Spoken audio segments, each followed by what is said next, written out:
જય શ્રી રામ, જય માતાજી ભાઈઓ. દેખી શકો છો આપણે આવી ગયા છીએ રામાપીરના મંદિરે. નારદીપુરના અને સઢવના વચ્ચે આવ્યું છે આ મંદિર. તમે કોઈ પણ તમારી માનતા રાખવી હોય તો આ જગ્યા પર તમે માનતા રાખો રામદેવ પીર બાબાની.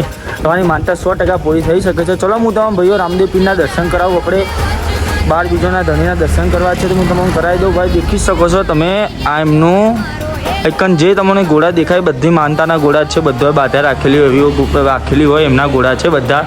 તો એ બધા દેખી શકો છો ભાઈઓ.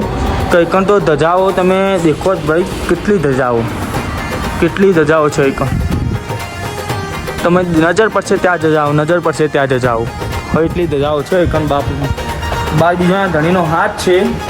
ના દેખી શકો છો બીજું મંદિર એમનું રામદેવ બાપાનું. આપણે ના જો આપણા હનુમાન દાદા અને ગણેશ બાપા. તમારે જે પણ વ્યક્તિને માનતા રાખવી છે તો એકણ માનતા રાખો, તમારી દરેક માનતા પૂરી થઈ જશે. અને એકણ છે આપણા હનુમાન દાદાજી, આપણે સિંદૂરવાળા દાદા હનુમાન દાદા દેખી શકો છો ભાઈઓ તમે. બરાબર, જે પણ વ્યક્તિને એકણ માનતા રાખીને બધી માનતા પૂરી થઈ જાય છે. તમારે માનતા રાખવી હોય તો આવી જવું નારદીપુરના સઢવના વચ્ચે. જય શ્રી રામ, જય બાબા.